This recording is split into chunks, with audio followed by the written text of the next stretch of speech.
Black Star Network is here. Hold no punches. I'm real revolutionary right now. Support this man, Black Media. He makes sure that our stories are told. Thank you for being the voice of Black America, Roland. Stay black. I love y'all. All momentum we have now, we have to keep this going. The video looks phenomenal. See, there's a difference between Black Star Network and Black-owned media and something like CNN. You can't be Black-owned media and be scared. It's time to be smart. Bring your eyeballs home. You dig?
Today is Friday, March 31st, 2023. Coming up on Roland Martin Unfiltered, streaming live on the Black Star Network. The countdown to the perp walk has begun. Donald Trump faces, according to CNN, 34 fraud-related charges as the New York grand jury indicted him on charges connected to hush money.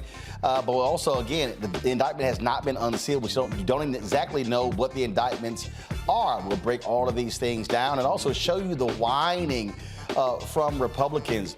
And wait until we show you Stephen from Django Unchained. I mean, Jason Whitlock on Tucker Carlson, just really with his complaining.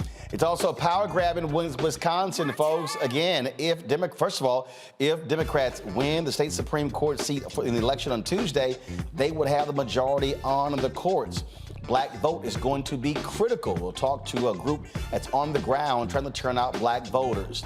Also, folks, on today's show, a FAMU graduate becomes Vanderbilt University's neurosurgery residency program's first black woman resident in 148 years. We'll talk with her right here on the show. Plus, Vice President Kamala Harris has been in Africa on a historic mission to strengthen democracy. We'll show you her stop in Zambia and what she had to say when they asked her about Trump's indictment. That and more. It's time to bring the funk on Roland Martin Unfiltered on the Black Star Network. Let's go.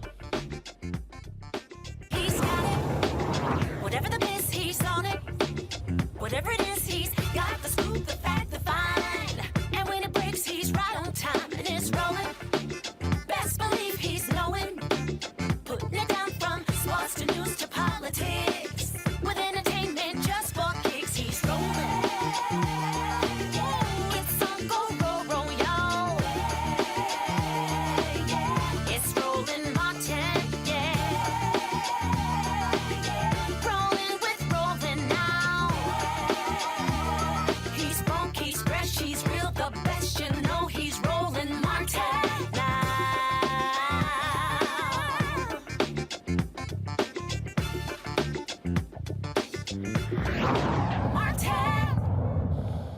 All right, folks, it has been hilarious the last 24 hours watching Republicans in a tizzy over the indictment of Donald Trump yesterday by a New York grand jury. Now, what he has been indicted for, we do not know. There's speculation is tied to Stormy Daniels. CNN is reporting it's 34 different charges. We don't know that as well. Of course, based upon what we've seen reporting, Trump may very well be turned in on Tuesday. Secret Service has to bring him from Florida. There have been coordination between the Secret Service and the office of Manhattan DA Alvin Bragg.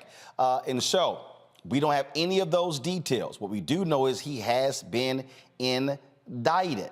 And so the question is, what does this mean? Joining us right now is William Roberts, the Managing Director for Democracy Policy at the Center for American Progress. My panel, Michael Imhotep, host of the African History Network show, Kelly Bethea, communication strategist, Xavier Pope, host of Suit Up News, owner of the Pope Law Firm. Glad to have everyone here. William, I'm going to start with you. Here's the thing that I find to be incredulous. All of these people are look, conservatives, even some Democrats. Oh my God, the country is, what does this mean for America? The first, former president, ever indicted. Shall we say what has happened in other countries? We can literally run off a litany of former presidents and prime ministers in other countries around the world who have been indicted, who have been charged, who have been convicted, who have gone to prison. So this notion that, oh my goodness, the nation is just shocked and stunned. I'm sorry. I talked to a lot of people today. They were carrying on with their lives. It's not that big of a deal. Exactly. To your point, I mean, this is if anything, this underscores that there's life left in the justice system, right? That the notion that no one is above the law in America or should be does extend to, former presidents who we know have a litany of wrongdoing in their past. And so you were right that the system is not going to break down. And that has been a lot of the messaging, particularly on the right, and was forecasted, right, before these indictments and some other investigations that Trump is facing, that, if we bring him up on charges, that's going to signal some kind of death knell for American democracy or show that these are political prosecutions. Nothing could be farther from the truth. And same thing.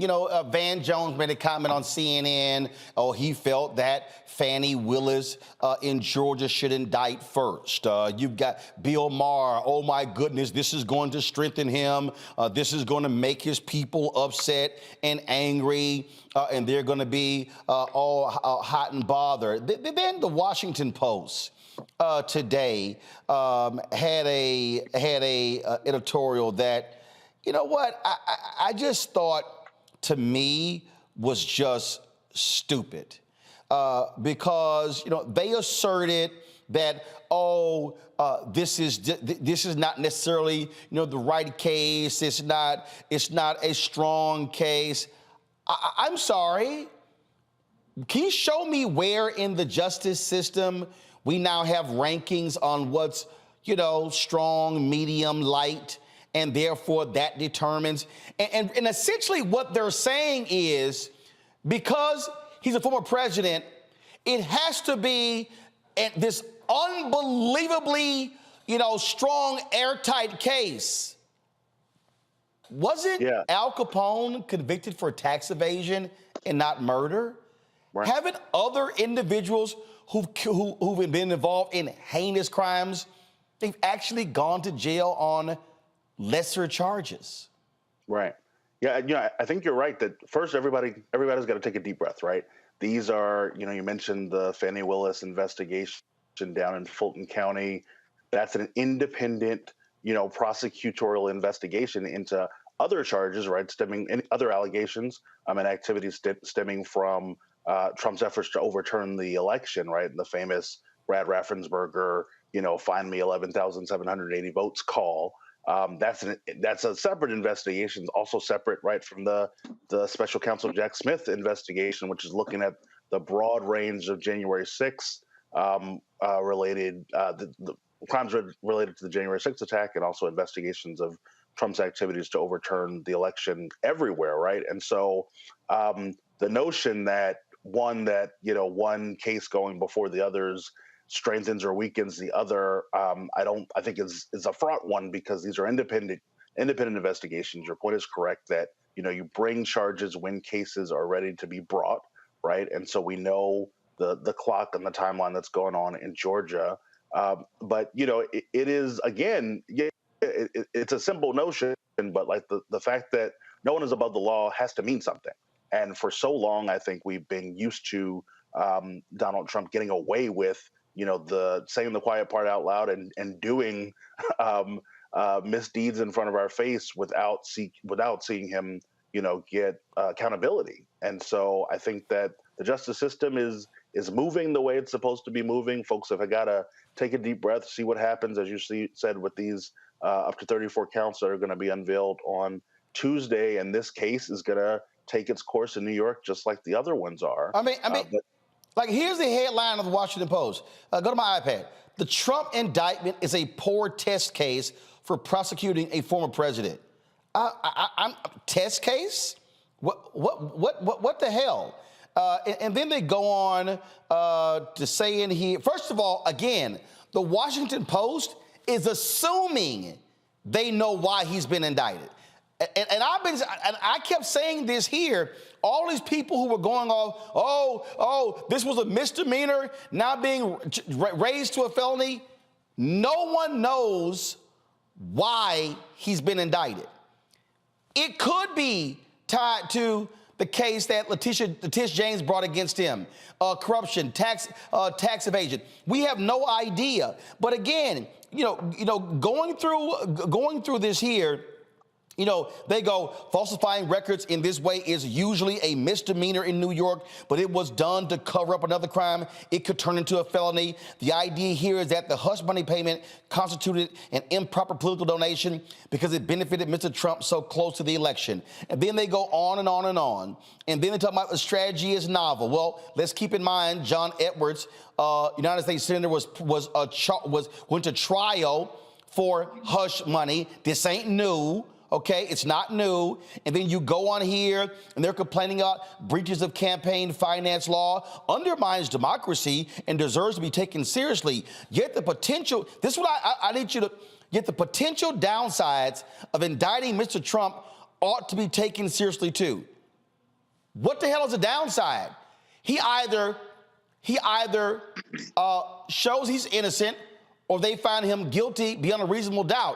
I don't see. Here's the projecting that I'm bothered with. This could split the country. Already split. Just check the last 6 presidential elections. And this is just grave because, you know, it's flimsy and another prosecutor down the road could do the same thing against Biden or some other Democrat. Well, if a Democrat broke the law, then you should pay the penalty. That's why it's called, above the Supreme Court, the sign says equal justice under law. Exactly. Exactly right. Exactly right. You know, one should not prejudge what's in there, right? We will find out more this week. But what we know is that in New York, an independent prosecutor found enough evidence to be able to bring to a grand jury made up of regular citizens who decided that there was enough to bring an indictment, right? Yep. And that's how our justice system works.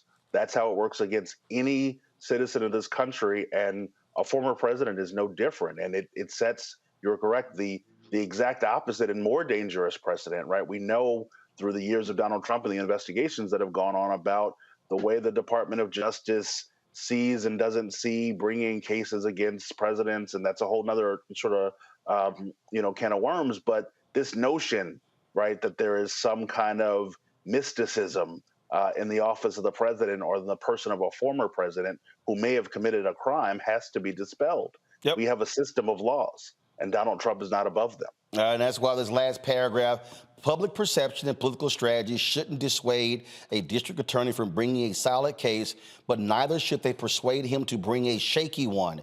This prosecution needs to be airtight, otherwise it's not worth continuing. The Washington Post editorial board, folks, has no idea what the indictment is, has no idea what the evidence is, so how in the hell can you call something shaky and you don't even know what it is? William, we certainly appreciate it. Thanks for joining us. Thanks for having me. All right, gotta go to a break. We come back, we'll chat with my panel. Also, the media reaction. Do y'all have, I know I don't watch them as well, but I've been seeing the clips. If y'all want to see Comedy Central on Fox News, we're gonna show you some of the clips.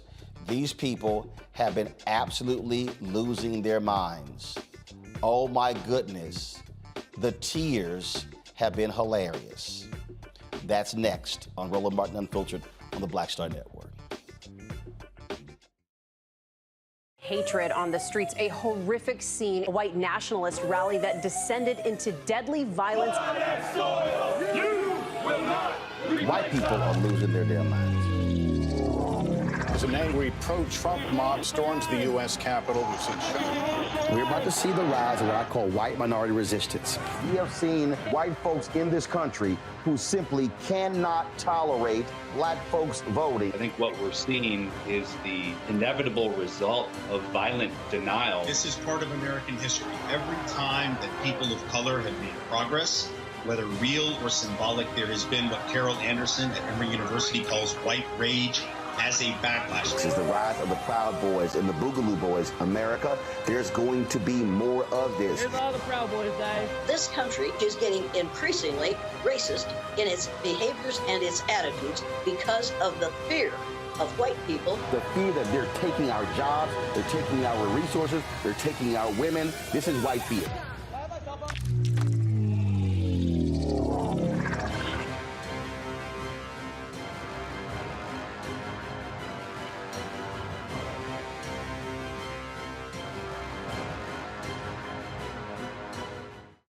lot of these corporations or people that are running stuff push black people if they're doing a certain thing. What that does is it creates a butterfly effect of any young kid who, you know, wants to leave any situation they're in, and the only people they see are people that are doing this. So I gotta be a gangster, I gotta shoot, I gotta sell, I gotta do this in order to do it. And it just becomes a cycle. But when someone comes around and is making other, oh, we don't, you know, they don't want to push it or put money into it. So that's definitely something I'm trying to fix too, is just show there's other avenues. You don't got to be a rapper, you don't got to be a ball player. You can be a country singer, you can be an opera singer, you can be a damn whatever, you know? Showing the different avenues, and that is possible, and it's hard for people to realize it's possible until someone does it.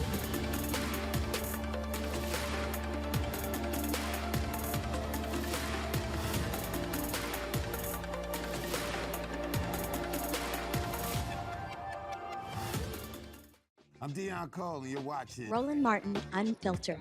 Stay woke.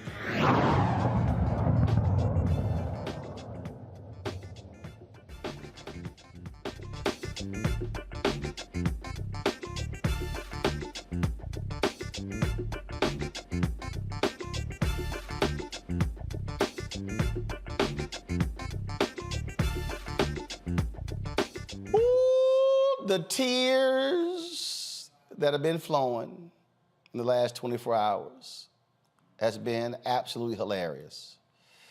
Here's Dan Bongino on Fox News. He is just beside himself, the former Secret Service agent turned crazed nut right-winger. Listen to Dan. Hijack your show, but listen, you may have just handed Donald Trump the indictment. With the indictment along with probably the greatest Freudian slip ever. You've handed him an indictment while handing him the nomination. At the same time, you may have just, I don't know. I mean, I don't want to get out ahead of my skis. There's a lot of time here. But I can tell you everything he has said to people about they're not coming for you, they're coming for me because I'm in the way. Now you look at this tonight and you're like, yeah, that kind of sounds right to me. You're going to. Oh, Lord. Y'all want to see a good one? How about this here? Poor little Lindsey Graham.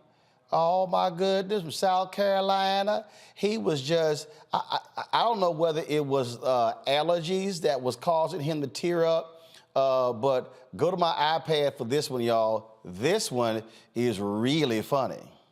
Calls a unreliable dirtbag. So what's behind all this? Hatred. They tried to destroy Kavanaugh because they wanted to keep the Supreme Court seat open. They're trying to destroy Donald Trump because they fear him at the ballot box.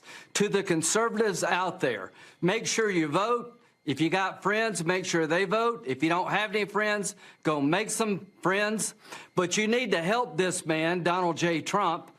They're trying to drain him dry. He spent more money on lawyers than most people spend on campaigns. They're trying to bleed him dry.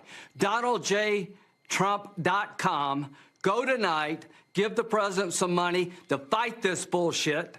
This is going to destroy America. We're going to fight back at the ballot box. We're not going to give in. How does this end, Sean? Trump wins in court, and he wins the election. That's how this ends. Y'all, that was Lindsey Graham. Y'all want to see really stupid? Here is Jason Whitlock. Let me be real clear. Jason Whitlock don't know shit about politics, okay? He used to cover sports. Didn't do that well. Now, all of a sudden, he's a political, social, cultural commentator. He works for the racist Glenn Beck's The Blaze. That's all I need to say about this Steven from Django. And then by the time I get home, I find out Donald Trump has been indicted, and I hear you loud and clear. They are agitating for unrest. That's the only way to interpret this. They are agitating for unrest, and there is a godless element in this country that doesn't care about fairness. They don't care about the will of the people. They care about power and control.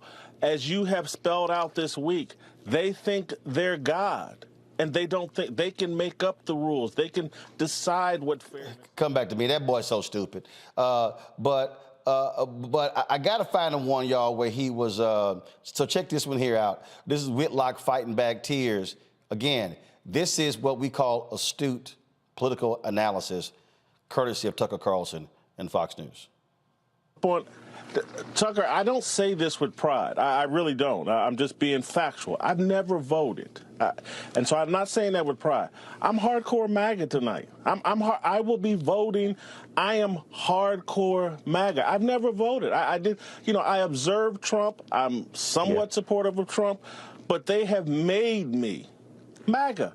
And they have made me ready for whatever is next, because what they are building for young people, I can't sit by and just. Oh my Lord, we done made him MAGA.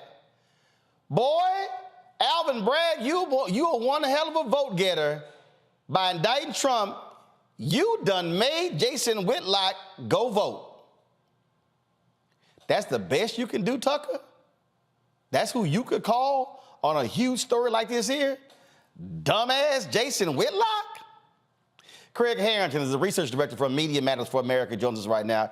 Craig, I'm telling you that I wanted to sit here and play. Who sang the song Tears for Fears? That should be the theme song on Fox News, because, boy, they are just beside themselves with this one. I thought this was a Law and Order network.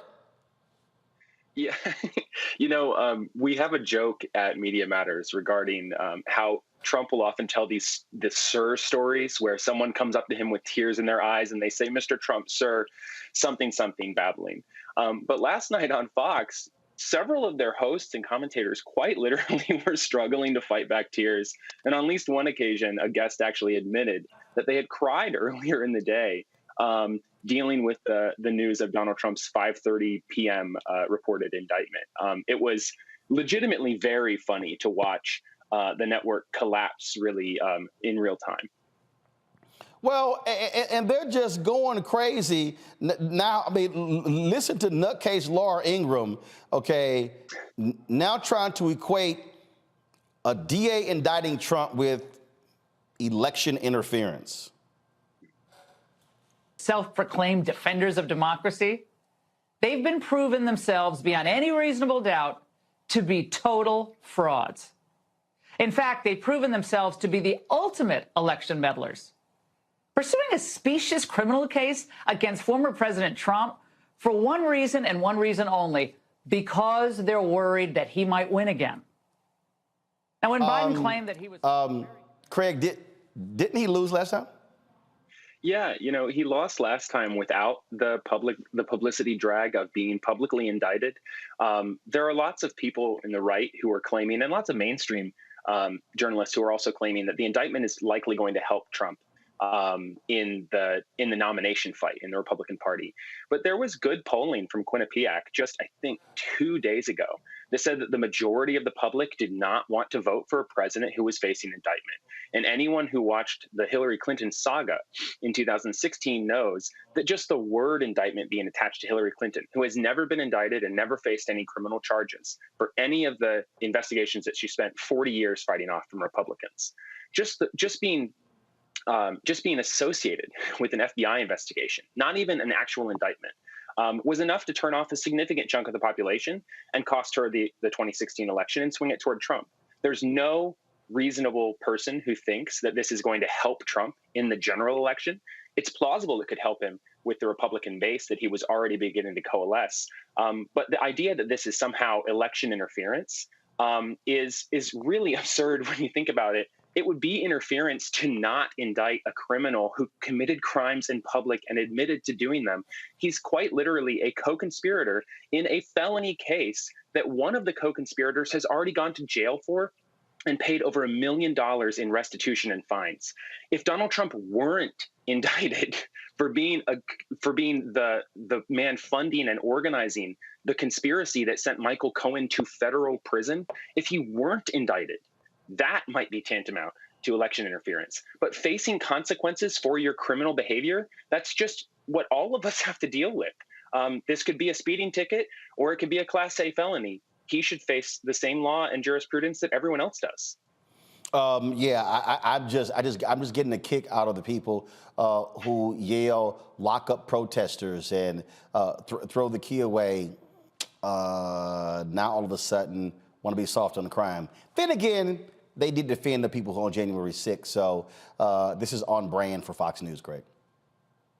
Yeah, and this is something Media Matters has been tracking now for several years. Fox News has tried so hard to disassociate itself from the violence of January 6th and to excuse the violent behavior of the individuals who took part in that riot, which became an insurrection.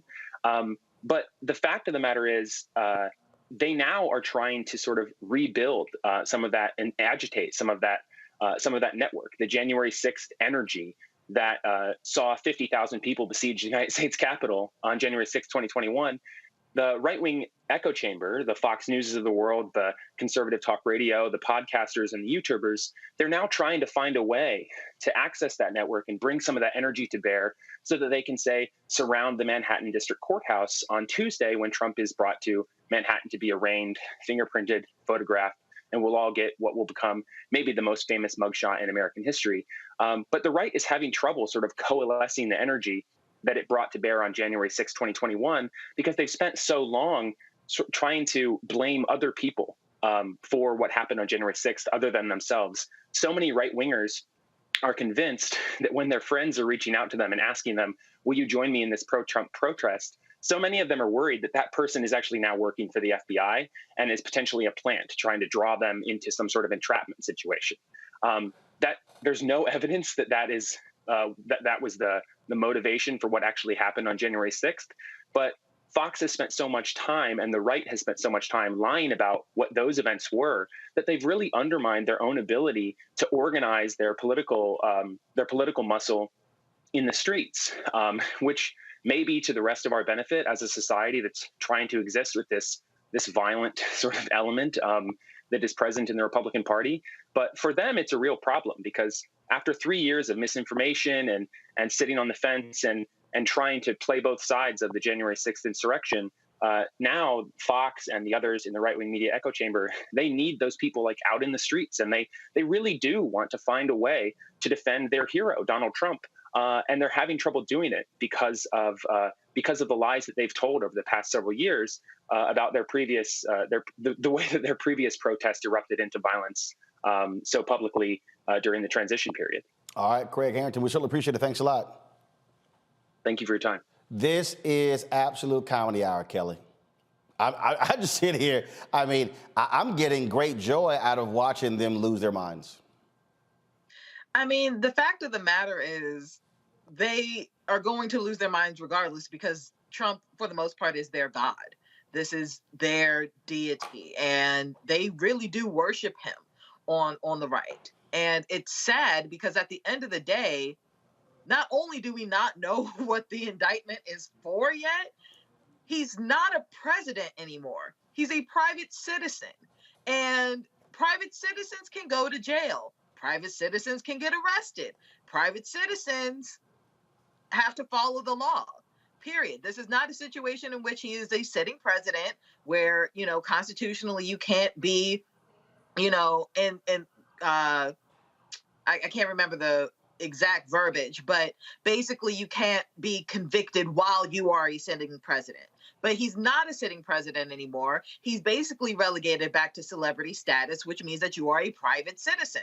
So they can go after him for whatever, and it is completely fine. It is completely legit. Right. And there's no ifs, ands, or buts about it. Michael, it's just, again, if you want to see hypocrites, just watch all of these people, because every time we turn around, they're yelling law and order. They're like doing right, follow the law, respect district attorneys, respect law enforcement, except when we don't like them. Well, they also say comply. If you had just complied, everything would have been all right. They always say comply. Now, what's going to happen, Roland, and I've seen some of the senators commenting as well. I saw Lindsey Graham on Fox News begging last night for Fox News supporters to donate to the legal fund of a billionaire. Why does a billionaire need other people to pay his legal bills? Because his ad's not a billionaire? Exactly. But this is going to happen, Roland. I'm waiting for one of these Republicans to get hemmed up. And the reporter's going to ask them, wait a second, if everything was the same, but the difference was it was Barack Obama instead of Donald Trump, you mean to tell me if they were indicted for document frauds, over 30 counts of document frauds, if they were indicted on the same thing, you would be here defending that as well? because that's what's eventually going to happen. If this was reversed, and it was Barack Obama instead of Donald Trump, Republicans would be against. They would be calling for the indictment of President Barack Obama. Remember, they damn near wanted to impeach him for wearing a tan suit during Easter. Yeah. Okay. So. Yeah, this is the chickens coming home to roost. I'm here for this. First of all, Tuesday, if he surrenders on Tuesday, Xavier, these people are about to lose it. But also, I can't wait till they actually unseal the indictment so we can actually see if it's 34 counts. And it's gonna be a lot of folk with egg on their face if this thing is bigger than Stormy Daniels. It will be, but I think that the die is cast in the cult of Donald Trump. Whoever's going to support Donald Trump will continue to support him. They will find ways to cover that up. But what I haven't heard talked about in this whole piece about, which talking about Van Jones, which case should be brought first, this particular prosecution and all the others show a course of conduct. Donald Trump was willing to violate finance laws, was willing to hush payments to win an election, showed he should have been in that place in the first place, and then goes along and then attends to what happened in Georgia in terms of trying to push to keep himself as president, and then eventually the insurrection that he potentially fomented. And so this course of conduct. So to say that this is a small thing when all the actions he's taken has shown this is why you hold individuals like Donald Trump accountable, because they do become worse. They do show their true character. Like Jay-Z said, you was who you was before you got here. And Donald Trump showed he was who he was before he became president of the United States of America. And so we're going to just see more of this come along. And of course they're going to be upset. This is their God. They worship at his feet. This is the whole replacement theory politics they continue to press forward, and they need to be able to show so they can be able to continue to pour into the MAGA. But on Tuesday, Roland, are you going to pour out the black yak and have that on deck? Oh, trust me, the black yak will be made available come Tuesday. Hold tight 1 second. We come back. We're going to talk to one of the exonerated 5. Remember when Donald Trump wanted them to get the death penalty? We'll chat with one when we come back. If y'all watching on YouTube, hit that like button, y'all. We should easily be over 1,000 likes. Also, hit the share and like button on our OTT app. Don't forget, support us by downloading the app. Apple phone, Android phone, Apple TV, Android TV, Roku, Amazon Fire TV, Xbox One. You can also, and Samsung Smart TV, support us as well. Join our Bring the Funk fan club. Checking money orders. Go to P.O. Box 57196, Washington, D.C., 20037-0196. Cash App, $RM Unfiltered. PayPal, R Martin Unfiltered. Venmo, RM Unfiltered. Zelle, Roland at Roland S. Martin.com, Roland at RolandMartinUnfiltered.com. We'll be right back. When you talk about blackness and what happens in black culture, we're about covering these things that matter to us, speaking to our issues and concerns. This is a genuine people-powered movement. There's a lot of stuff that we're not getting. You get it, and you spread the word. We wish to plead our own cause. Too long have others spoken for us. We cannot tell our own story if we can't pay for it. This is about covering us. Invest in black-owned media. Your dollars matter. We don't have to keep asking them to cover our stuff. So please support us in what we do, folks. We want to hit 2,000 people, $50 this month, raise $100,000. We're behind 100,000, so we want to hit that. Y'all money makes this possible. Check some money orders. Go to P.O. Box 57196, Washington, D.C., 20037-0196.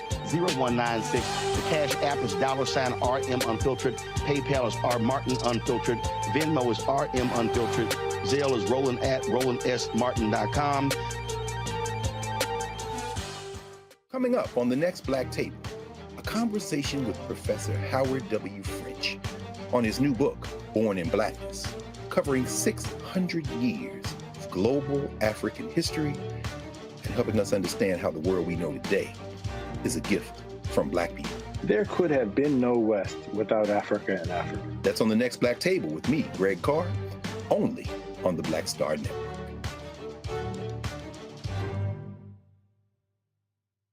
Pull up a chair, take your seat. The Black Tape with me, Dr. Greg Carr, here on the Black Star Network. Every week, we'll take a deeper dive into the world we're living in. Join the conversation only on the Black Star Network.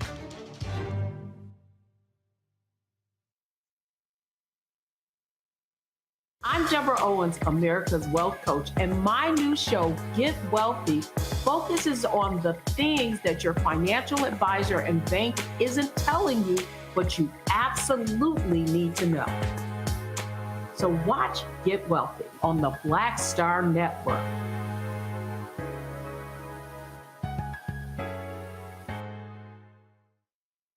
Hey, I'm Donnie Simpson. What's up? I'm Lance Gross, and you're watching Roland Martin Unfiltered.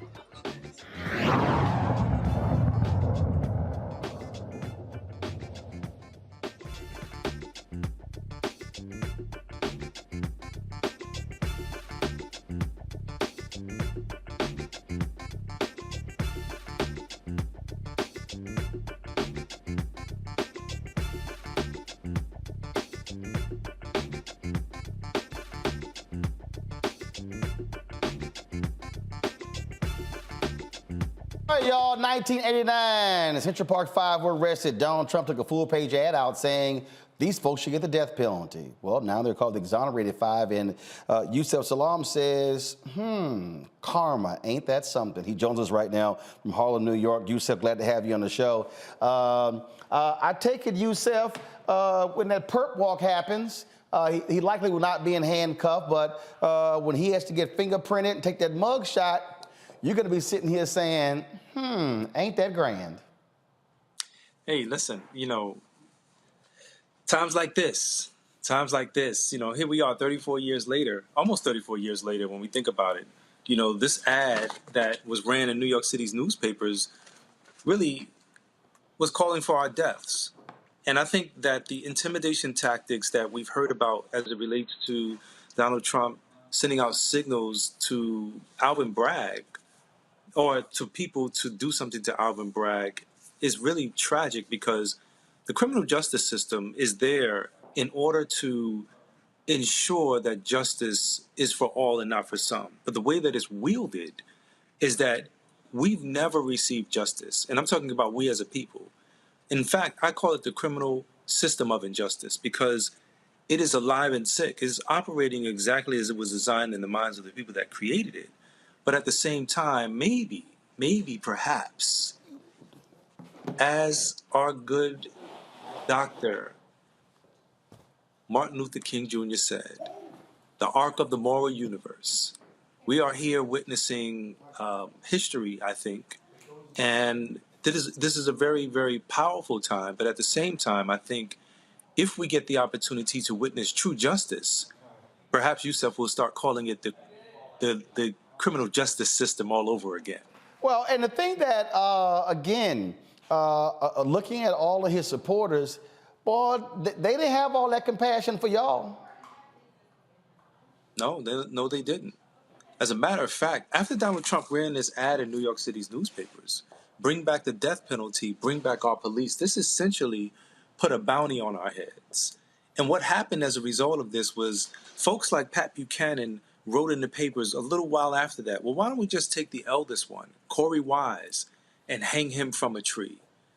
This is the environment that we were living in back in 1989. This is the environment that we were not supposed to survive from.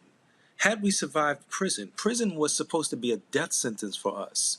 But had we survived prison, we were supposed to receive a social death from all involved, all of the whole population of America, in fact. Anywhere we went, we were supposed to be run out of there. And the beautiful thing about it now is that all of those lived experiences, everything that we have grown through, or everything that we have gone through, we have actually grown through in order to be able to show up at this very moment in time.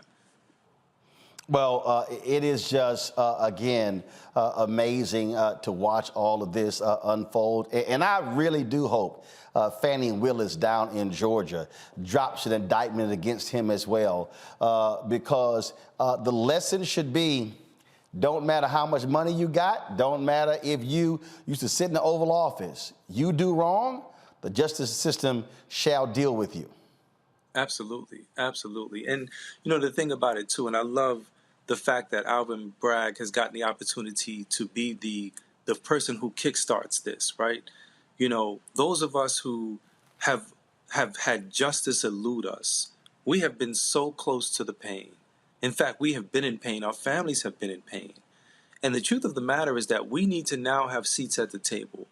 And, you know, it occurred to me as I'm looking at these new opportunities that are opening up, specifically for me, that I need to groom myself to start running in the political process. And so one of the great things that I've done is that I've literally said, you know what, I want to run for city council here in New York City, not because it's politics or politics as usual, but because we need new righteous actors in all spheres of government, in all spheres of system issues, so that we can restore what should be in terms of what's going on right now. When you ask the average person, what do they think when they hear the words of the Constitution, we the people, they would tell you, I think they're talking about us. But black and brown people were considered 3/5 of a human being when that document was being ratified. Now we get the opportunity to fully participate. And the truth of the matter is that they really want us not to participate. They want us to literally stand by the wayside, to sit in the window of life while everyone else looks in the mirror. And it's our time now. Well, Youssef, look, we will all be waiting and watching to see what happens. And maybe all of these people who are standing with Trump, maybe now they'll become supporters of criminal justice reform. And they'll be against mass incarceration. Maybe that'll happen. No, it's not going to happen. I appreciate it, man. Good seeing you. Man, great seeing you too, brother. All right, y'all, we come back. I got a couple more things to say about Fox News. And they lost a huge decision today in that Dominion lawsuit. Oh, I can't wait for that trial to start next month. I'll tell you what happened today that could cost them billions of dollars. You're watching Roland Martin Unfiltered on the Black Star Network, folks. Don't forget, support us in what we do. Hit the like button if you're on YouTube. Download our Black Star Network app, Apple phone, Android phone, Apple TV, Android TV, Roku, Amazon Fire TV, Xbox One, Samsung Smart TV. You can also join our Bring the Funk fan club. Your dollars make it possible for us to do what we do. Folks, it costs us $190,000 a month to run this show, to run the 5 shows on the Black Star Network. Our OTT app alone is $161,000. Folks, look, the money is real. You say this is what you want, but look, we have to pay for it. So your support, trust me, matters. And so send check and money orders to P.O. Box 57196, Washington, D.C. 20037-0196. Cash App, $RM Unfiltered. PayPal is R Martin Unfiltered. Venmo is RM Unfiltered. Zelle, Roland at RolandSMartin.com. Roland at RolandUnfiltered.com. Be sure to get a copy of my book, White Fear, How the Browning of America is Making White Folks Lose Their Minds. Available at bookstores everywhere. Also order on Barnes & Noble, Amazon. Go to Target. You can also download your copy on Audible. And don't forget, we're now on Amazon News. If you go to Amazon Fire, go to Amazon News. You can pull up our 24-hour streaming channel as well. We'll be right back. Hatred on the streets, a horrific scene, a white nationalist rally that descended into deadly violence. White people are losing their damn minds. As an angry pro-Trump mob storms the U.S. Capitol, we've seen shooting. We're about to see the rise of what I call white minority resistance.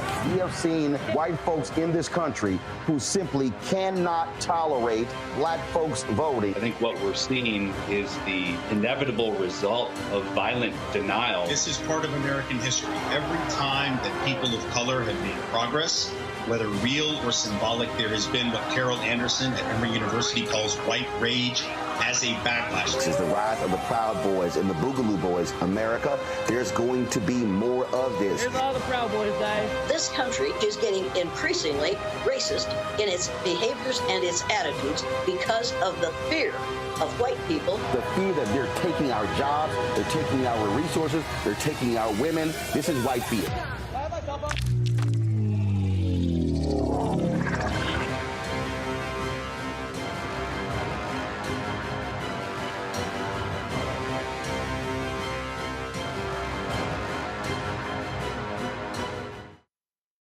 On the next A Balanced Life with me, Dr. Jackie, re-entry anxiety. A lot of us are having trouble transitioning in this post-pandemic society and don't even realize it. We are literally stuck between two worlds, in purgatory. How to get out of purgatory and regain your footing and balance. What emotions they're feeling and being able to label them, because as soon as you label an emotion, it's easier to self-regulate. It's easier to manage that emotion. The next, A Balanced Life on Black Star Network.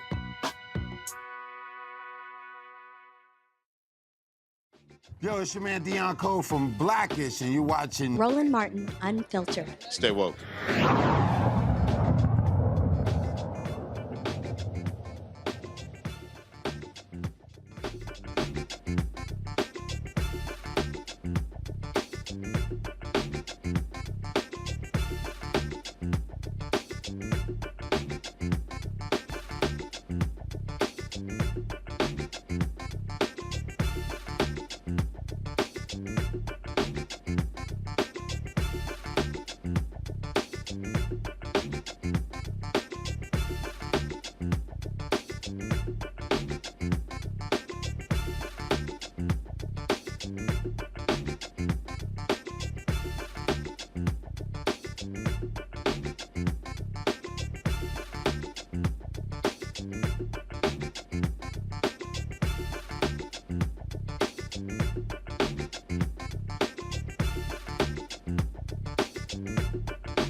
All right, so you know Fox News is getting sued by Dominion because they allowed folks to come on their air and lie, and their host lied. The executives knew they were lying, and they try to claim it's the First Amendment. Well, guess what? They got their asses handed to them today in a Delaware court where the judge just went off on them.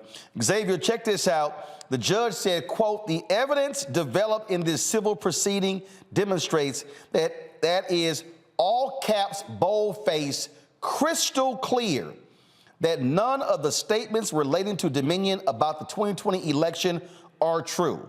The judge wrote this in his 81-page ruling. He is allowing this, and then he said, the court finds, as a matter of law, that the statements are either fact or mixed opinion. The statements were capable of being proven true, and in fact, the evidence that would prove the statements was discussed many times but never presented. This story says he also knocked Fox's neutral reporting claim, finding, quote, "The evidence does not support that FNN conducted good faith, disinterested reporting. FNN's failure to reveal extensive contradicting evidence from the public sphere and Dominion itself indicates its reporting was not disinterested." Xavier, this is huge because Dominion is suing them for $1.6 billion. They have uncovered evidence where Suzanne Scott, the CEO of Fox News, literally said, stop the fact checkers from fact checking Trump's claims because our audience is getting upset. It's bad for business. How about lying being bad for business? And you know what's going to be bad for business? Getting smacked with $1 billion judgment. And in fact, the judge purposely did not limit the damages when this thing goes to trial next month. This could be a huge, huge blow to Fox News. And I'll be pouring out some black yak for that one too. Yeah, pour it out and F around and find out is undefeated, Roland. I think that it's so interesting that the New York Times versus Sullivan case and being central in terms of protection of journalism and free speech and being able to report on matters, Fox News turning it completely on its head and being openly defamatory for profit and admitting that they were being defamatory for profit to please an audience, to feed them lies, and openly having records to this. This will eventually lead to uncovering more evidence about how terrible Fox News has been. If anything, this presents the opportunity for Dominion to move for summary judgment in its favor against Fox News. Don't necessarily think that will happen per se, but this advances a very, very, very strong case against Fox News, puts them in a hell of a box, and they're in a hell of a trouble. I mean, Michael, to sit here and look at the stuff that Dominion has revealed, where their own hosts say they're lying. Right. They've got text messages. They've got emails. They've got them in their own words. They got Rupert Murdoch admitting under deposition, yeah, we weren't telling the truth. And they're trying to use the First Amendment as cover for lying? Nah, that ain't how this works.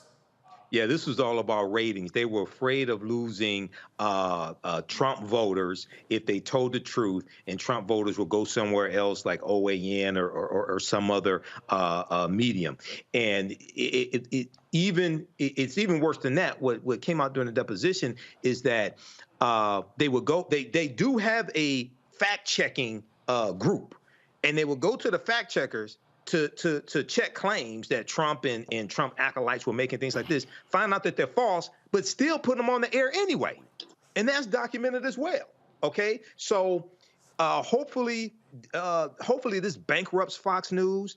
The other thing is that organizations like Color Change and other organizations, just like they went after Bill O'Reilly's advertisers, they and other organizations need to go after Fox News's advertisers again over this as well. Here's the thing, Kelly, that I'm just getting a kick out of. So you were afraid that your viewers were going to flee and it was going to cost you money. Now this is going to cost you money. A lot of money, $1.6 billion worth of money, which is a lot of money.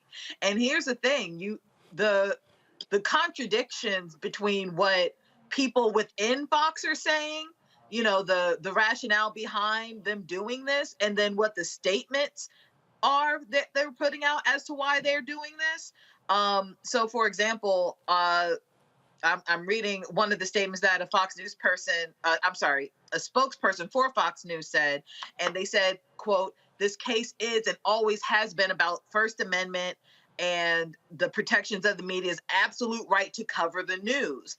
And the fact of the matter is that what they did was exactly the opposite of what they're saying this case is about. They didn't deliver the news. They delivered propaganda. They delivered lies. They delivered ratings, but they did not deliver the news. And that's what the bottom line is here, because the truth is an absolute defense to a defamation case, and they do not have that on their side. They cannot use the truth as a defense in this case because all they did was lie.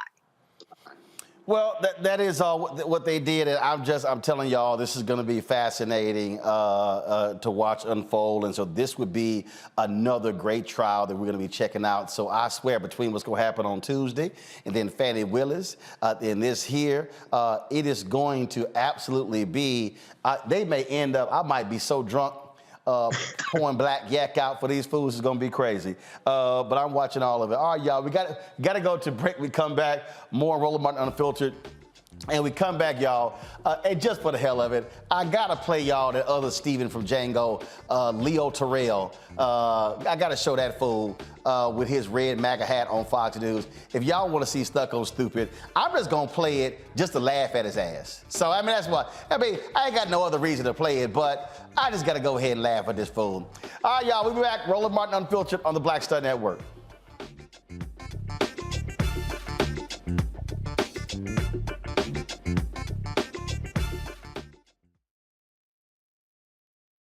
A lot of these corporations or people that are running stuff push black people if they're doing a certain thing. What that does is it creates a butterfly effect of any young kid who, you know, wants to leave any situation they're in, and the only people they see are people that are doing this. So I gotta be a gangster, I gotta shoot, I gotta sell, I gotta do this in order to do it.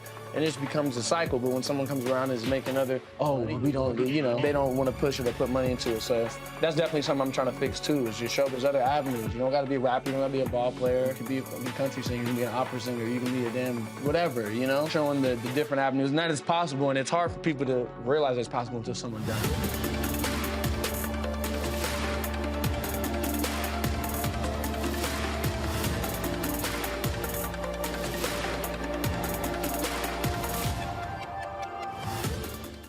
Coming up on the next Black Tape, a conversation with Professor Howard W. French on his new book, Born in Blackness, covering 600 years of global African history and helping us understand how the world we know today is a gift from Black people.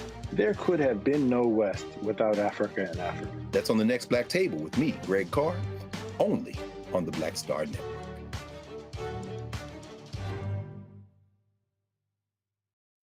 Hi, I'm B.B. Winans. Hey, I'm Donnie Simpson. What's up? I'm Lance Gross, and you're watching Roland Martin Unfiltered.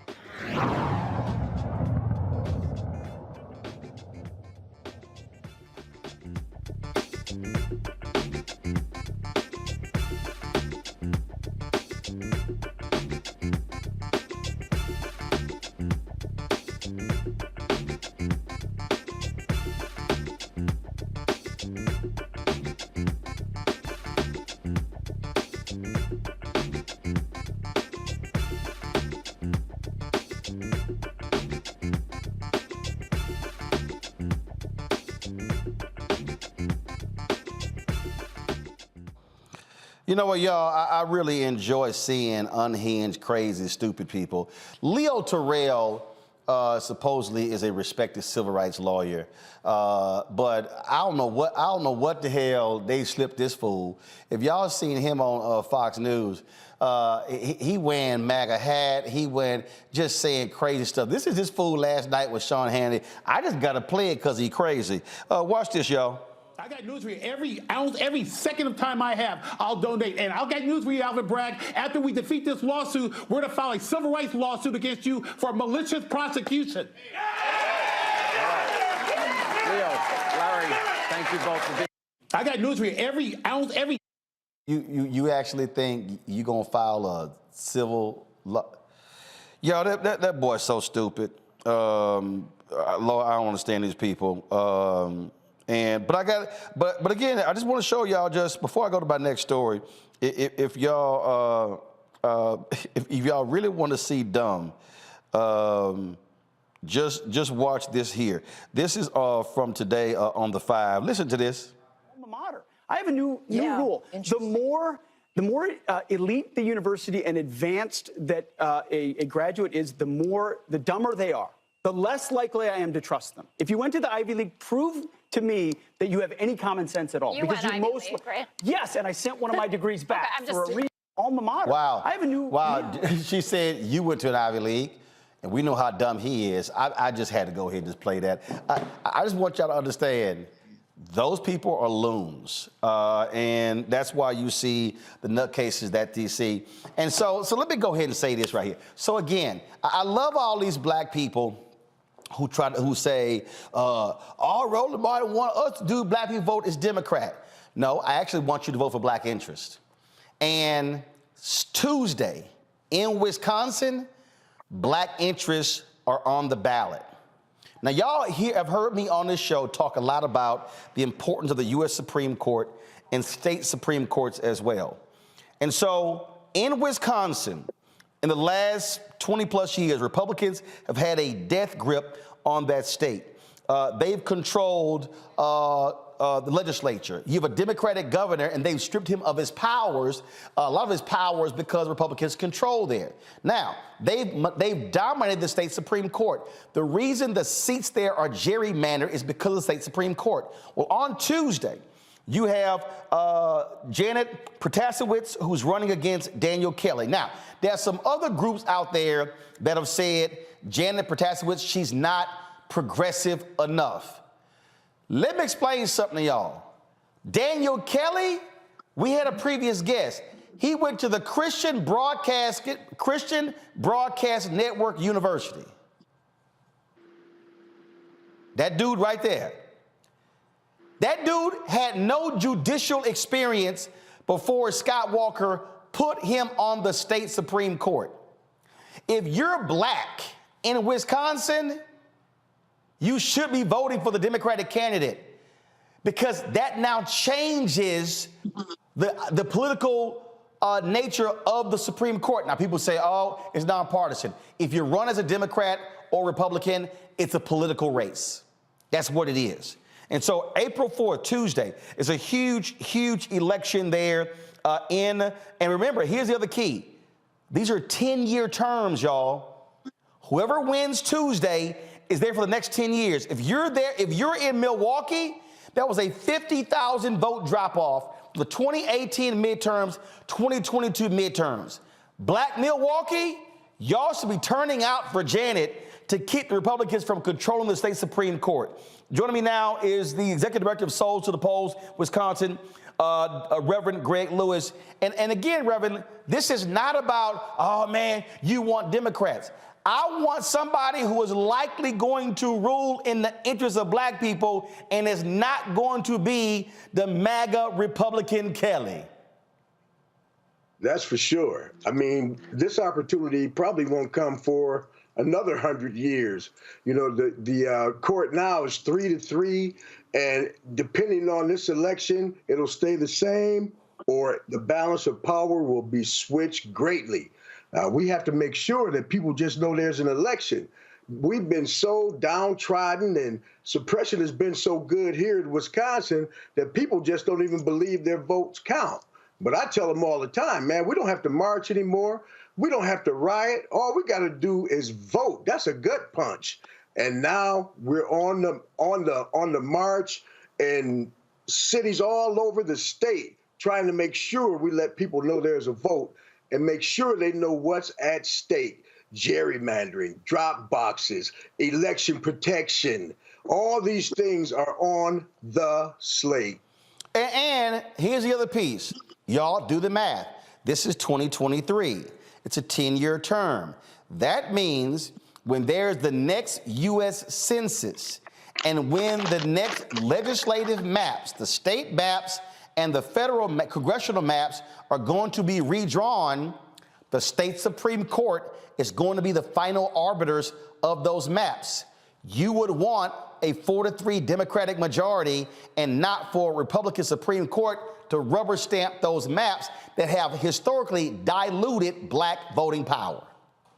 And that's for sure. That's what the gerrymandering is. It's the maps. You know, they have drawn these maps so Democrats won't be able to win for the next 100 years if those maps stay the same. This is an opportunity to put someone in place who will do some fair mapping. And that's important. That's extremely important, because not only that, all these suppression laws that the Senate and the House in Wisconsin, all of them that came up, they all got vetoed by a Democratic governor. But if that court is in place and they're already trying to put in place a legislature that will have superpower, that means they'll have enough votes. So even if the governor would veto, they could override the veto. And if they have the court to back it up, that will be curtains for us. People need to understand, you know, yeah, your vote counts. If your vote didn't count, why are so many important people trying to keep you from voting? 61 suppression rules, laws, legalized all over the country if there's not a Democratic governor in place to stop them. This is crazy. It's insane. It's unfair, and they don't care. And this scorched earth politics, it's got to stop. where they'll burn up anything. They'll just destroy everything just to stay in power. They're not even looking out for their own folks. You know, these people are voting against their own self-interest. Come on, people, wake up. Greg, didn't this Republican Supreme Court also outlaw ballot drop boxes? Yeah, drop boxes. And not only that, Mr. Martin, they outlawed the drop boxes, but not only that, they passed laws that it was illegal for you to help the elderly, for you to help those with disabilities get their absentee ballots to the poll. And one of the persons who was supposed to take care of elections from the Wisconsin Election Commission was in the paper saying that didn't we do a good job suppressing the black and brown vote? Yep. Come on, man. It's right in your face. Man, come on. This ain't checkers. This is chess. And now it's not even chess. It's checkers for them. They don't even care if you know they're trying to suppress you. They're doing it right in your face. Stop taking this mess. Now, we got to stop letting people do things to us, and we got to start making sure that they do things for us. And that vote is the only way we're going to really correct some of the damage that's been done in this state to black, brown, and poor people. So, Greg, this April 4th. When is the last day of early voting in Wisconsin? It's going to be tomorrow, April 1st. So and the vote is April 4th, the last time you can vote. So if you're in Wisconsin, you can vote early. Tomorrow's the last day, and then it's Tuesday. So it's a matter of getting everybody out to vote tomorrow and the turnout Tuesday. That's what's critical. Greg, we appreciate the work that y'all are doing there. Hopefully black folks there in Milwaukee are paying attention, listening. We're going to be pushing this out as well. We'll be pushing it out on social media because the reality is here. If black people in Milwaukee had turned out in November, there would be a black United States senator. Now, let me be clear. His campaign didn't do what the hell they were supposed to do. But the reality is he lost by 26,000 votes. 50,000 people in Milwaukee voted, 50,000 fewer voted in 2022 than they did in 2018. The state Supreme Court positions matter. So, Reverend Lewis, keep up the good work. Thank you, sir. You do the same. Thanks a lot. This is important, Michael, because we see what happened in Michigan, where you are. When the Michigan Supreme Court, when the composition changed, when all of those lawsuits came down, the Supreme Court was the final arbiter saying, nope, the abortion issue can be on the ballot. Nope, you got to move forward with the redistricting committee. All of those issues, state Supreme Courts are hugely important. And unlike the U.S. Supreme Court, states are elected. Yes. So this is a piece, Roland, that a lot of people don't seem to understand. And they'll just focus on maybe governor or mayor or something like this. Well, when you have issues dealing with law, whether it's business cases, whether it's dealing with cases dealing with what can be on the ballot, things like this, that goes to your state Supreme Court.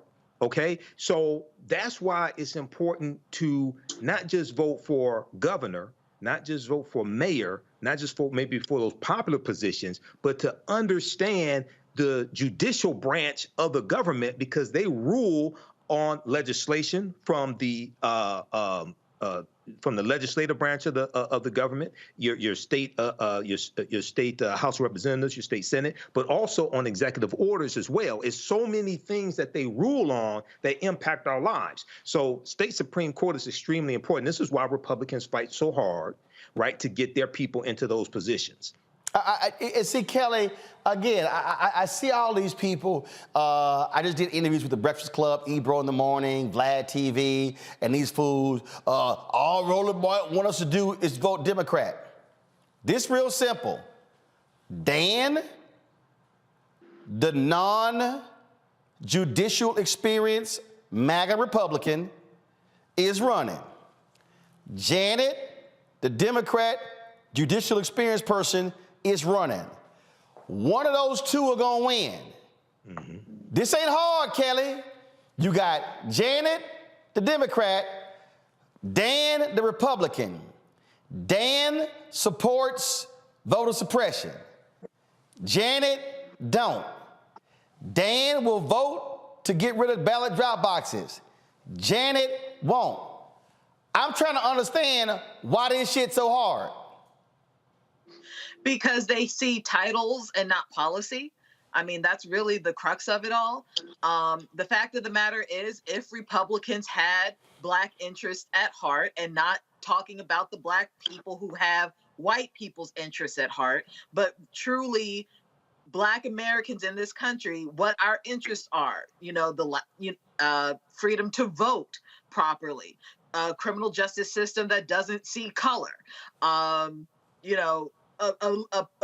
plethora of things that we need in this country for equity, and not just equality, but true equity in this country. If Republicans were about that and not just these dog whistles of wokeness, then yeah, we would be voting on that side of things. If this were a truly freer country in which we would have more than two parties to choose from, I'm sure that we would go with the party that have our interests at heart. But at the moment, right now, Democrats, or progressives rather, have, for the most part, Black people's interests at heart in this country. So that is, logic follows, that's who you should be voting for, the people who would be helping you out in the long run, not just for the sake of saying, oh, I'm a Democrat or I'm a Republican. I am Black first. I'm a Black woman first. Who has my interests at heart? Right now, it's the left wing.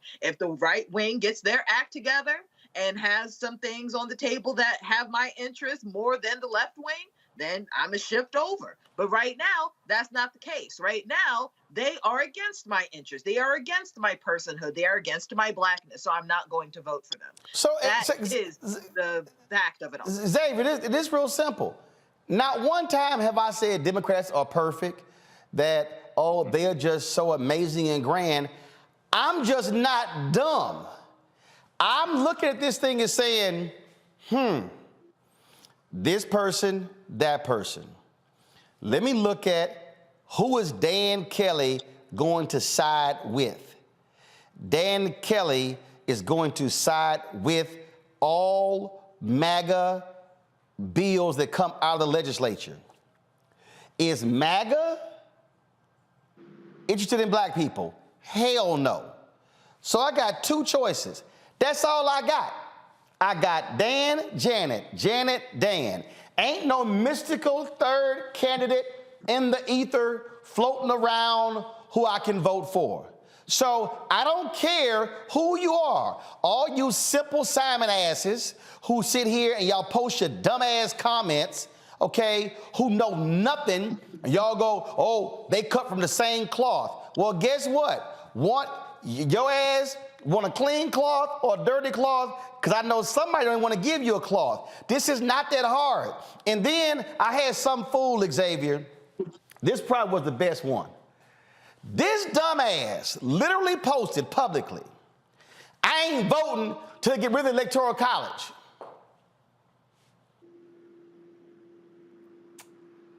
I replied, dumbass, you can't get rid of the Electoral College unless you vote for the people to do so.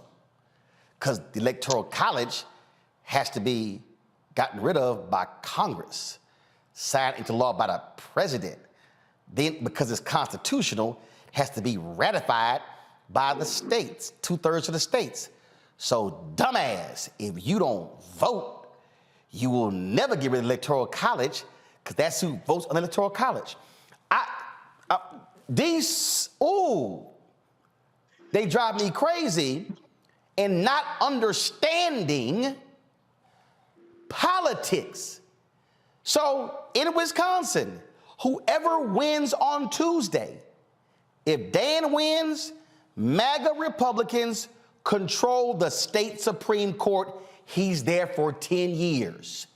If the Democrat Janet wins, Democrats control state Supreme Court for the next 10 years. Oh, by the way, when Democrats control the North Carolina Supreme Court, they ruled against voter ID.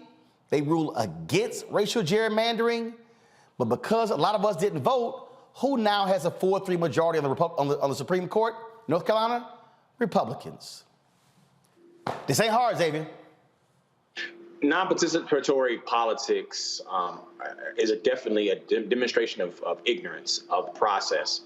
And you started out this particular segment showing someone with an Ivy League education saying that having an Ivy League education makes someone stupid. And what that does is play to our modern society that now seems to elevate stupidity, seems to elevate a hot take over a genuine inquiry and curiosity, and how to actually unpack issues in a smart and intellectual way.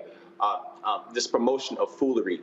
When you decide to not vote, you do vote. Whatever candidate wins in Wisconsin, if you did not vote, you essentially have cast a vote for that person. Whoever wins, I'm okay with it. And that's what your non-vote says. And this lesser of two evils thought process that many of us, African Americans, take is a nihilistic approach. You have to be civically engaged to be able to change the structure of your democracy. You cannot, as a Black person, just take whatever you're given. That's not how we got here, and that's not how we're going to get for future progress in this country. You cannot sit back and let things happen to you. The people that Roland has invited on this show are to inform you to become a informed voter, to become a more informed citizen. Take the information that you're given and do something constructive with it, not participate and just say whoever wins, okay, well, one of them is going to be bad anyway. That's a really ignorant and foolish and low vibrational way of thinking about participatory democracies. All right, folks, gotta go to a break. When we come back, Vice President Harris continues her tour of Africa. We'll tell you what happened in Tanzania. You're watching Roland Martin Unfiltered right here on the Black Star Network.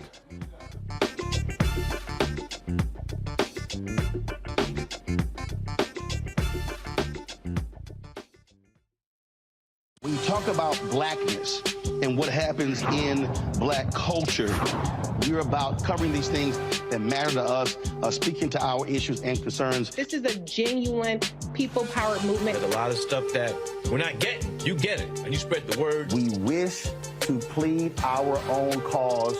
Too long have others spoken for us. We cannot tell our own story if we can't pay for it. This is about covering us. Invest in Black-owned media. Your dollars matter. We don't have to keep asking them to cover our stuff. So please support us in what we do, folks. We want to hit 2,000 people, $50 this month, raise $100,000. We're behind 100,000, so we want to hit that. Y'all money makes this possible. Checks and money orders go to P.O. Box 57196, Washington, D.C. 20037-0196. The Cash App is $RM Unfiltered. PayPal is R Martin Unfiltered. Venmo is RM Unfiltered. Zelle is Roland at RolandSMartin.com. Pull up a chair, take your seat. The Black Tape with me, Dr. Greg Carr, here on the Black Star Network. Every week, we'll take a deeper dive into the world we're living in. Join the conversation only on the Black Star Network. What's up, y'all? I'm Will Packer. I'm Chrisette Michelle. Hi, I'm Chaley Rose, and you're watching Roland Martin Unfiltered.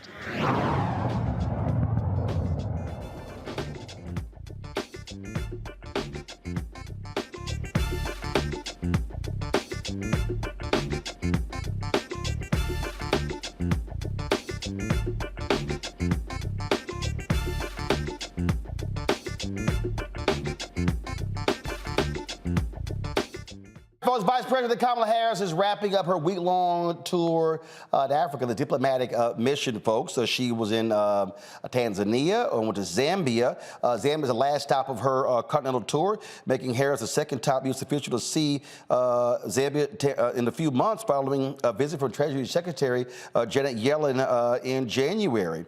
Now, Harris, who visited Zambia as a child, her grandfather lived there, received a warm welcome from local girls she inspired to achieve greatness. She reiterated a call calls for speedy finalization of Zambia's debt restructuring, accusing China, the primary creditor to many African nations, of dragging its feet after Lusaka sought help with its debt through a G20 mechanism. Harris and Zambian President Hakainde Hichilema held a joint press conference to discuss the U.S. efforts to deepen its engagement with the continent to counter the growing influence of China and Russia.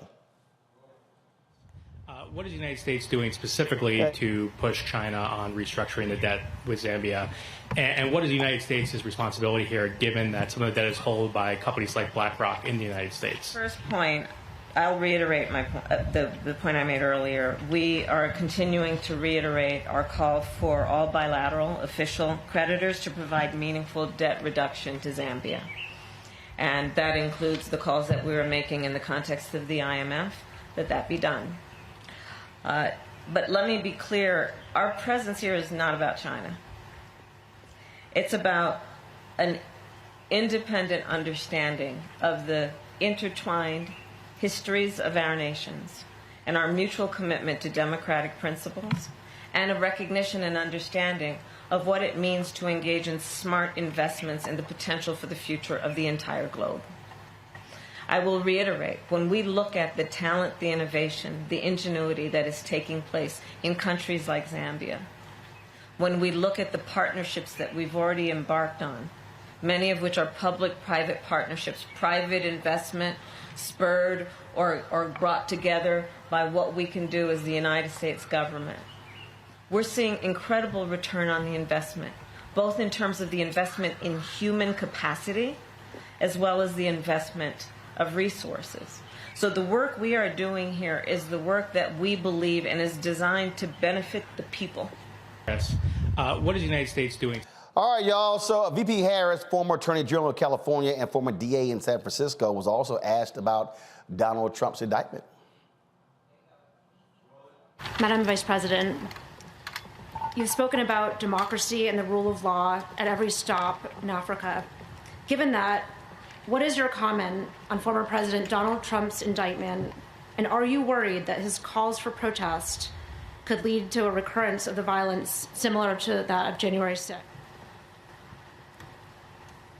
I am not going to comment on an ongoing criminal case as it relates to the former president. And for President Hichilema, what does Trump's indictment tell you about the example that the United States sets in terms of rule of law? Vice President, we have a scenario now when we fight against corruption, which is taking away resources from children and the sick. Sometimes names are thrown into it and perceptions are created that are totally inappropriate, because transgressions against the law, if you take what belongs to the public, you have offended the law, and the name does not matter. That is my answer. Thank you. Vice President also visited the home where her grandfather lived there. Let's roll the video. This, of course, she spent about a month there with her grandfather when he worked in the country when she was a child. She previously traveled, like I said, she previously traveled to Ghana and Tanzania, and so that was some of the time she took with her trip there. So pretty good tour. That's a photo there of her with her grandfather as a child, and so good. Great trip there for the Vice President. All right, y'all. Got to pay some bills when we come back. More Roland Martin Unfiltered, the Black Star Network. We'll talk with a young lady who is the first neurosurgeon resident at Vanderbilt. That's next in our Education Matters segment. Don't forget, download our app, Apple phone, Android phone, Apple TV, Android TV, Roku, Amazon Fire TV, Xbox One, Samsung Smart TV. Also, of course, watch us on Amazon News. If you go to Amazon Fire, click Amazon News, and you can check out our network right there. And also, if you have Alexa, you can say, Alexa, play news from Black Star Network. The audio will be playing as well. Don't forget, support us as well. Support us. Send your check and money orders, P.O. Box 57196, Washington, D.C. 20037-0196. Cash App, $RM Unfiltered. PayPal, R Martin Unfiltered. Venmo is RM Unfiltered. Zelle, Roland at RolandSMartin.com. Roland at RolandMartinUnfiltered.com. Be sure to get a copy of my book, White Fear, How the Browning of America is Making White Folks Lose Their Minds. Ben Bella Books, Bookshop, Amazon, Chapters, Barnes & Noble, Books A Million, IndieBound, Target. You can download your copy as well on Audible. And of course, if you're watching there, Henry, give me this camera right here. If you're watching, y'all see that little QR code in the bottom corner right there? So if you look right there, actually, go back. Pull up the graphic, please. That little QR code, bottom left-hand corner. Point your phone to the QR code.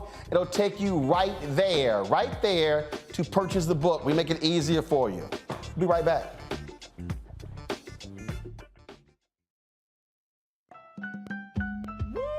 We're all impacted by the culture, whether we know it or not. From politics to music and entertainment, it's a huge part of our lives, and we're going to talk about it every day right here on The Culture with me, Faraji Muhammad, only on the Black Star Network.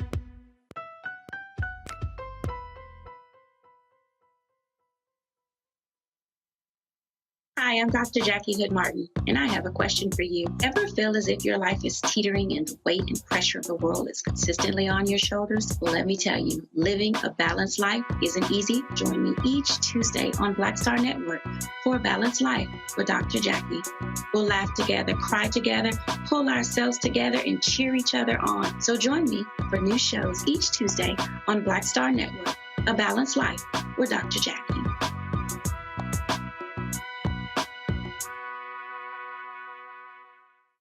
I'm Deborah Owens, America's Wealth Coach, and my new show, Get Wealthy, focuses on the things that your financial advisor and bank isn't telling you, but you absolutely need to know. So watch Get Wealthy on the Black Star Network.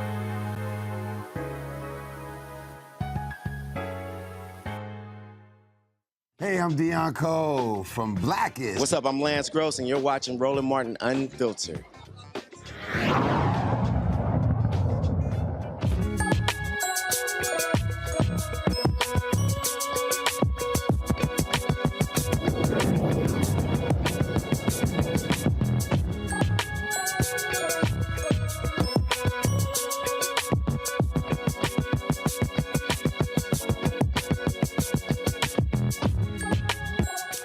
Florida A&M University graduate becomes the first neurosurgeon resident in Vanderbilt University program. She's the first black woman resident in 148 years. Of course, they opened in 1874.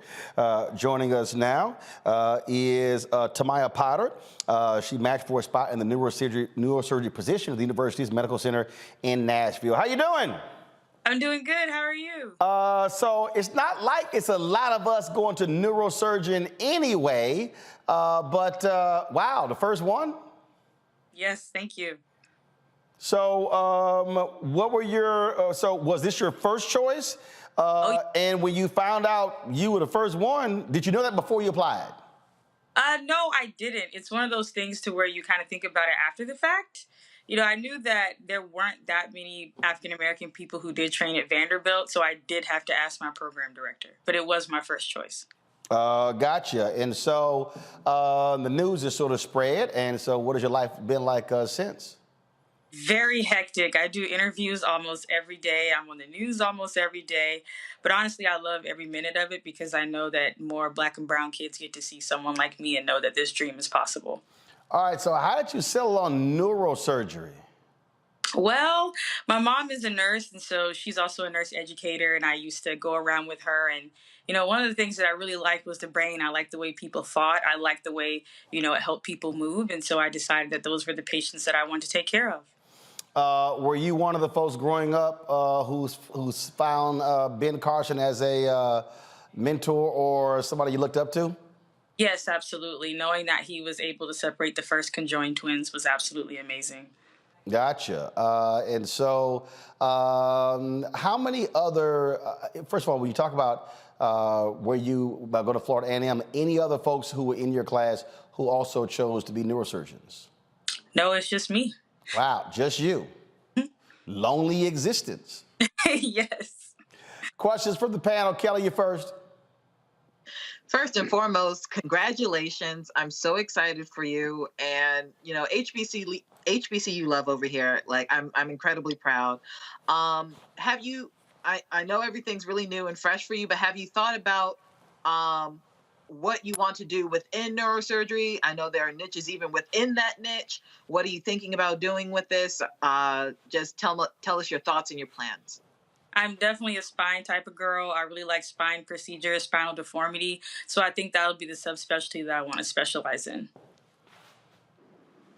Cool. Xavier. Well, congratulations to you for making history. And you are inspiring other young Black girls and young Black boys to follow your footsteps. So congratulations to you. Many blessings upon your path.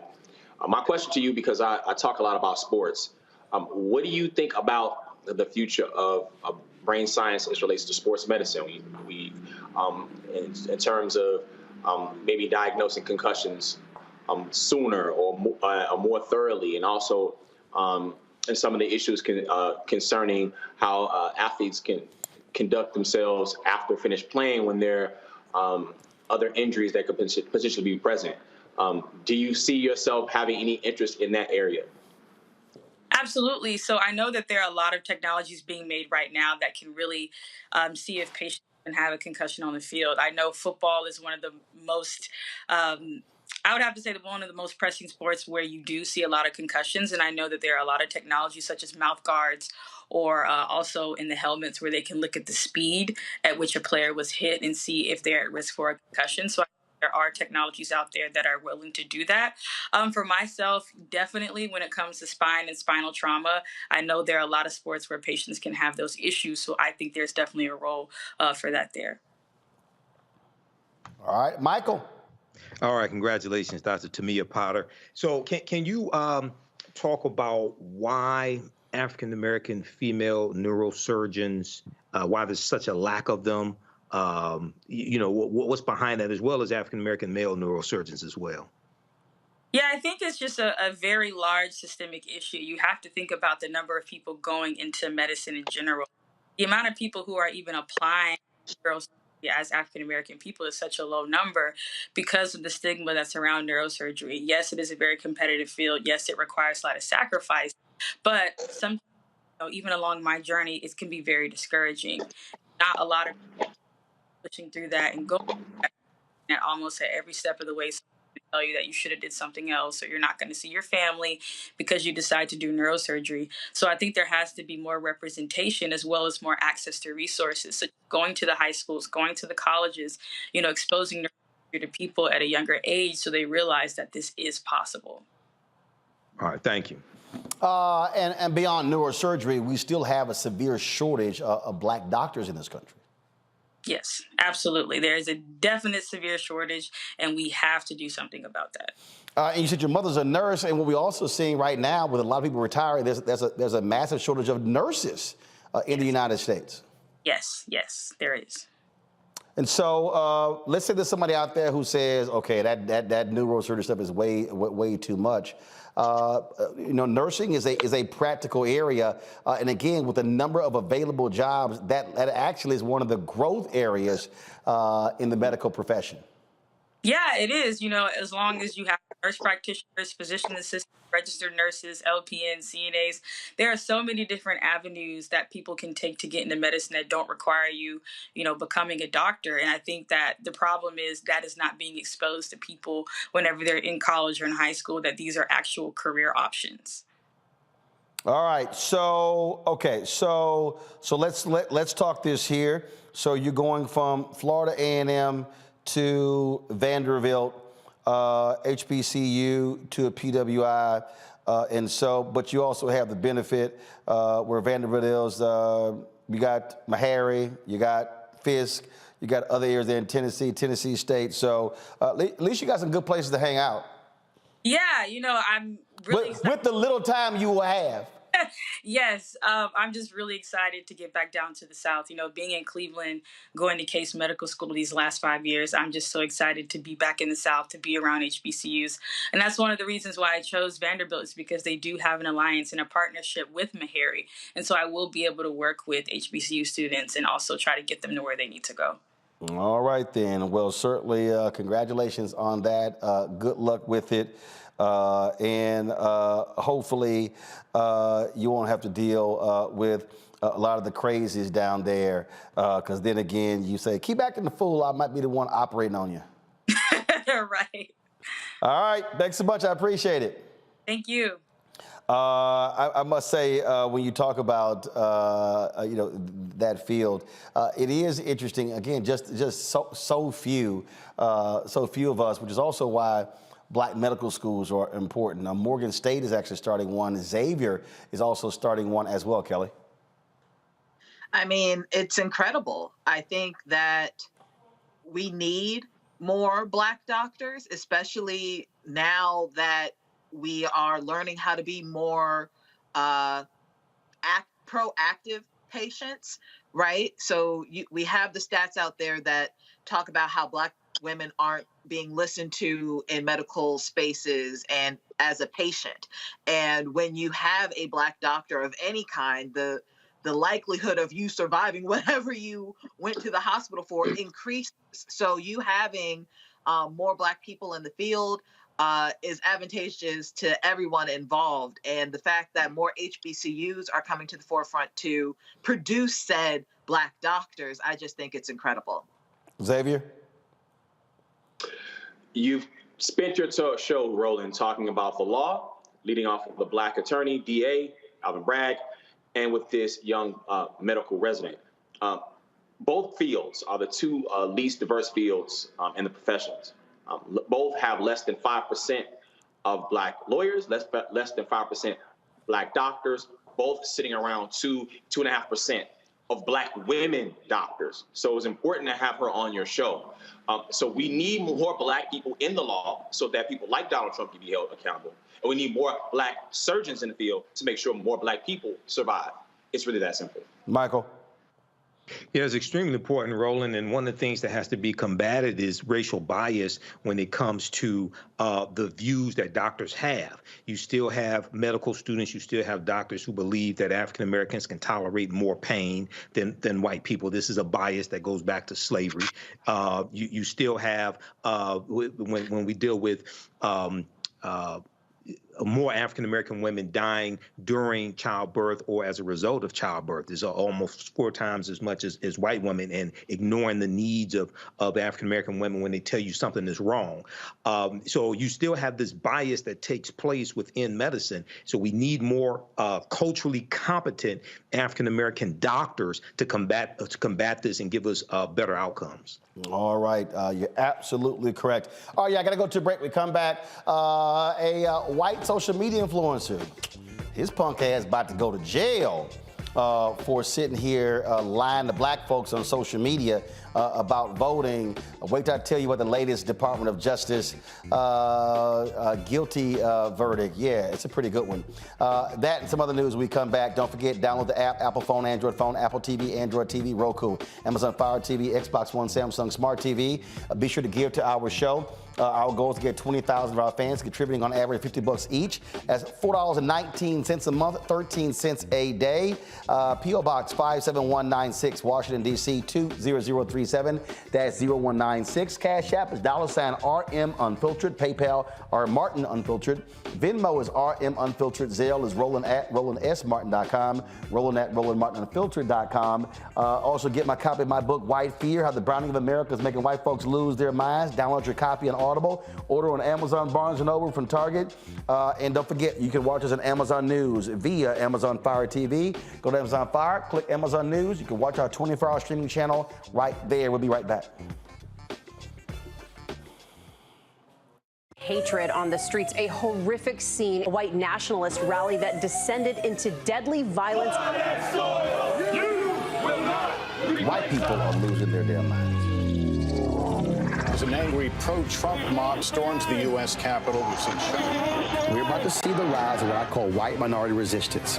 We have seen white folks in this country who simply cannot tolerate black folks voting. I think what we're seeing is the inevitable result of violent denial. This is part of American history. Every time that people of color have made progress, whether real or symbolic, there has been what Carol Anderson at Emory University calls white rage as a backlash. This is the rise of the Proud Boys and the Boogaloo Boys. America, there's going to be more of this. Here's all the Proud Boys, Dave. This country is getting increasingly racist in its behaviors and its attitudes because of the fear of white people. The fear that they're taking our jobs, they're taking our resources, they're taking our women. This is white fear.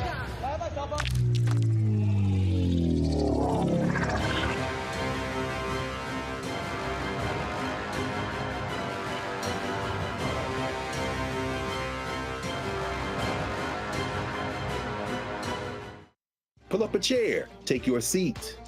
The Black Tape with me, Dr. Greg Carr, here on the Black Star Network. Every week, we'll take a deeper dive into the world we're living in. Join the conversation only on the Black Star Network. Hi, I'm Kim Burrell. Hi, I'm Carl Payne. Hey, everybody, this is Sherry Shepherd. You're watching Roland Martin Unfiltered.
All right, I keep telling y'all, leave black people alone. Well, this white social media cat, he done learned his lesson. Douglas Mackey, y'all, has been convicted, that's right, of election interference in the 2016 presidential election.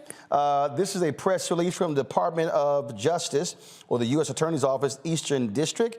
Douglas Mackey, also known as Ricky Vaughn, was convicted today by a federal jury in Brooklyn for conspiracy against rights stemming from his scheme to deprive individuals of the constitutional right to vote. It was a one-week trial there. He faces a maximum of 10 years in prison. The quote here, Mackey has been found guilty by a jury of his peers of attempting to deprive individuals from exercising their sacred right to vote for the candidate of their choice in the 2016 presidential election. According to the Department of Justice, in 2016, Mackey established an audience on Twitter, approximately 58,000 folks. And what he did was, he was actually pushing out information, encouraging supporters of Hillary Clinton to vote via text message on social media when, of course, that didn't exist. He also was sending out tweets suggesting the importance of limiting black turnout as well. He ran ads such as defender tweeted an image depicting an African-American woman standing in front of an African-American for Hillary sign. The ad stated, "Avoid the line, vote from home." I had a text number as well. He also pushed out a phone number where people can vote as well. Well, his ass, Michael, is now going to prison. And good, and there's going to be some brothers waiting on his ass when he gets to prison too. See, these people mess around and find out. You're going to get a record. You're going to go to prison. You're going to be caught. And this is in the tradition of the Department of Justice that was founded in 1870 during Reconstruction, largely to enforce the new rights of African Americans, especially voting rights, and go after those suppressing the vote, like the Ku Klux Klan. Because the next year, the Ku Klux Klan Act was passed, and that's still on the books, and that's being used in civil lawsuits against Donald Trump and his cronies as well for interfering with the January 6th certification of the Electoral College votes. So these people, once again, this is chickens coming home to roost. This is when you follow a cult leader, a death cult leader like Donald Trump. You messed around and found out. Brothers are waiting on your ass in prison. Well, and I ain't got no sympathy for Lil Ricky, Kelly. I don't think anybody should. What he did was stupid, it was dumb, and it was really quite politically violent to deprive people who want to do the right thing and exercise their right to vote by putting out false information. And in this age where information is coming at you from all different directions by way of all the media out there, and it's unfortunately hard to decipher what's real and what's not. And you had people who fell victim to that. And I have no sympathy for those who took advantage of those people. We have a right to vote. We want to exercise our right to vote. And these people who fell victim to this man were trying to do the right thing and were sadly misinformed. So he needs to pay the price for that. Xavier, I guess Ricky, since he spent so much time on social media, he missed this video. We're going to talk about how we can find out and how much we can find out and what it takes to get there.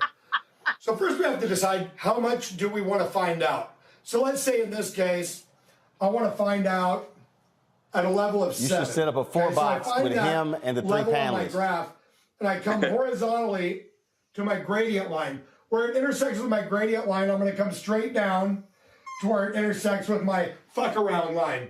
Now there's going to tell me how much I have to fuck around to find out what I need to find out. See, as you can see, the more you fuck around, the more you're going to find out. And also, if you stay down here and you never fuck around, you'll never find out. So I hope this lesson is helpful. Thank you. All right, today we're going to talk about... Xavier?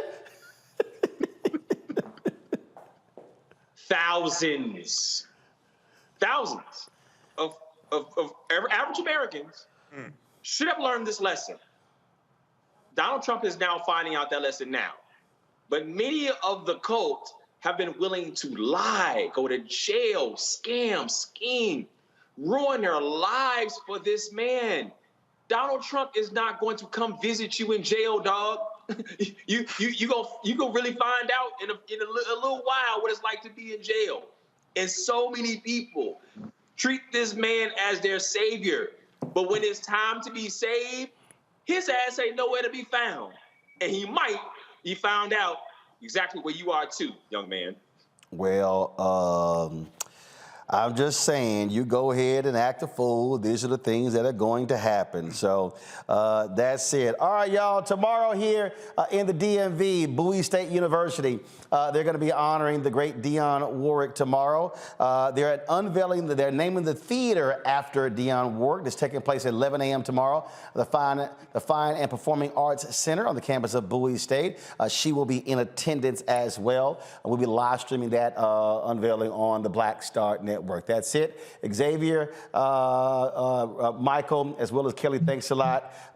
Kelly, yeah, we know you smiling because you went to Bowie State. Yeah, we know. All right, so we appreciate that. Thanks for being on the panel. I'll see y'all guys on Monday. Y'all be sure to have a great weekend. Don't forget to support us in what we do.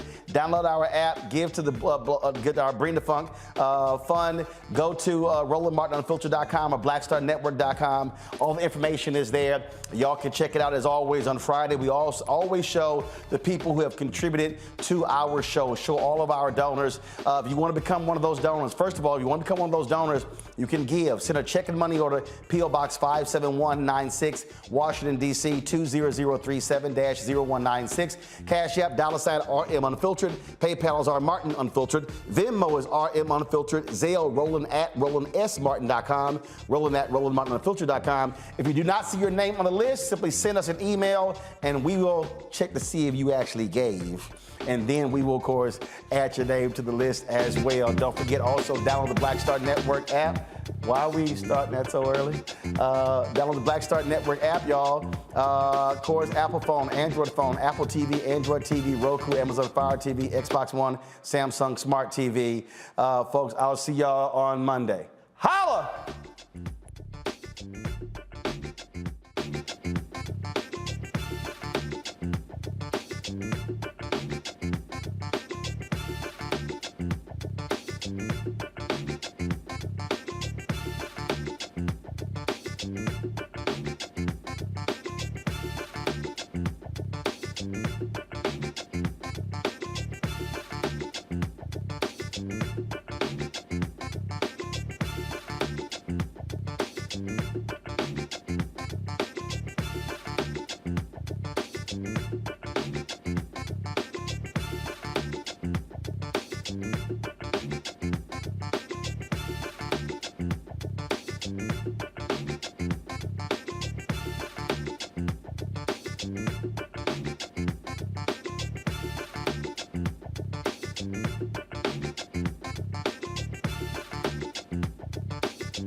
Bye.